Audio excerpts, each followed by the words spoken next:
Alright, seems to be going through the phases here. Serato is... Oop, there we go.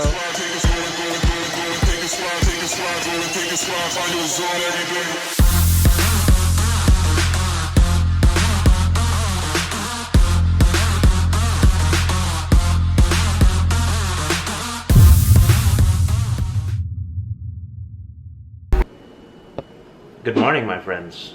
Good afternoon, good evening, whatever time it is where you are.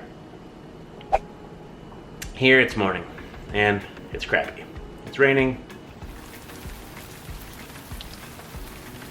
So it's quarantine day like 532 or something like that.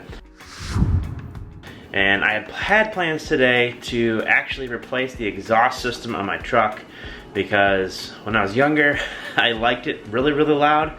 And now that I'm getting older, I wish it was a little quieter. I ordered some new exhaust and I was gonna do that today, but it's raining and gross. So instead, I figured I would take this opportunity to work on something DJ related. So today we're actually gonna be using these, which are parts for my Pioneer SX2. So let's head upstairs. What I wanna do is replace a knob on it. So one of the knobs broke off, actually before I even owned it. The guy that had it before me must have broke it off.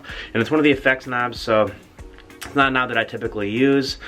So I haven't been really too worried about it, but I do want to sell it. And I think I'll be able to sell it a little easier with that knob replaced. And it's about 20 bucks in parts. So we're gonna head upstairs and I'm gonna walk you guys through how to tear apart the SX2 and replace a broken knob. Let's go. Alright guys, so I'm just gonna do a little voiceover here.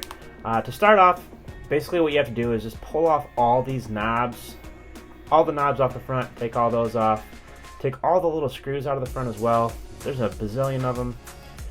Get all those off, and honestly I didn't do any homework before doing this, which I wish I would have, because I didn't realize how much work was involved here. I expected just to pull this panel off, be able to replace that rotary knob and call it a day.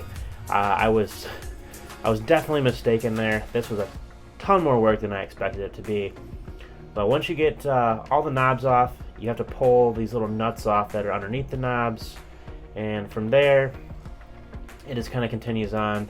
I did end up getting the panel off the front and everything, and then flipped it over, took the main panel off the back, and thought that the top was just going to pop right off after that, but again, even more mistaken. And then what happened was battery on the GoPro died. So you guys are going to see that here in just a second as I continue to tear it apart. Battery on the GoPro dies. Alright guys, so I want to apologize. My GoPro died during this deconstruction here. Now, I'm not gonna lie, this was a little more work than I expected it to be. I'm gonna flip the camera around, show you guys where I'm at now while my GoPro is charging, and kind of show you what I had to do, yeah, and where I'm at. So, let's check it out. So first off, this piece here was right here, covered by these two panels, which were up here. Basically, it's just a bunch of screws, this whole pile here, this whole pile over here, and I had to disconnect a bunch of these ribbons and wires. It's not really a whole lot that I can explain, you just kind of have to do it. Luckily, these are all short enough, they kind of direct themselves exactly to where they need to be.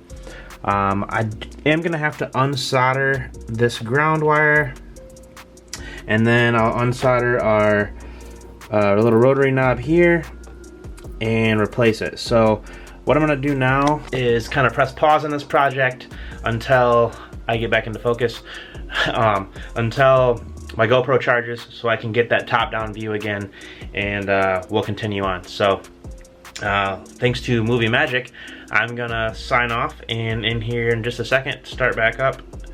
Real quick though guys, if you're not following me on Instagram, please do so, at dj.lostax. But yeah, let's jump back into the GoPro view and keep this project going.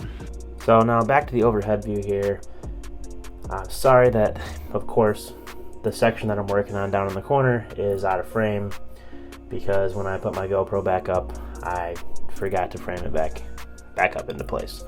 so you can't really see what I'm doing here. It's kind of cut off, but basically I'm just loosening the solder on that rotary knob and replacing it. It was pretty simple. The toughest part was just wiping the old solder away enough to get that knob out and then put the new knob in. It took me about 5 minutes or so to do that. Nothing crazy. But then once I got that done, I started putting everything back together. Putting things back together actually probably took longer than taking it apart. All said and done, as you guys can tell, I burnt through 2 GoPro batteries, 2 fully charged GoPro batteries doing this, so it took me the better part of half a day to actually tear this thing apart and put it back together. So if that shows you anything on how long it takes and whether or not you think it's worth it, that's up to you. Alright guys, so now that we have the SX2 put back together, I want to first off apologize for my GoPro dying on me there. So we missed a decent amount of the teardown. It's pretty self-explanatory. You're just removing screws, popping ribbons loose. A good practice is to just take pictures as you go so you know where things need to be and that type of stuff. Keep your screws separated, maybe write on a little notepad, hey, these screws go to this part, or whatever you want to do to keep things organized. But it's really not super hard. The soldering part is, I guess the soldering can be a little intimidating, but honestly, in this situation, you're just melting that solder, popping it loose, and just popping out one knob and replacing it with a new one. It's really not that hard. So don't be intimidated. Just make sure you have the right tools and go from there. But what we're gonna do now is actually plug the SX2 in, test everything before we put it completely back together. I still have the faceplate and all the knobs off. I wanna power it on real quick and make sure that everything works. Here's our SX2, still have the faceplate off and all that. Here's our Beats knob that we replaced right here. It's the same function as this one over here. It rotates all the way around, unlike these that stop. So what we're gonna do now is go ahead and turn it on. Oh, also we have Serato open and running. Now we're gonna turn it on over here, and fingers crossed, everything works. Alright, seems to be going through the phases here. Serato is, oop, there we go. Got us into Serato. So now let's go to our effects page and test the knob that we just fixed. So that should be, hang on, that should be that right there. And it's working. So that's a success, guys. We fixed it. Now what I want to do is kind of run through everything and make sure that everything else is working. So we got a song queued up over here.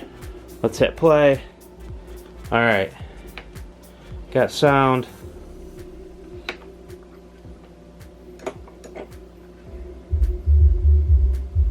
Yeah, alright, we got beats. It's kind of hard to tell what I'm doing with nothing on here.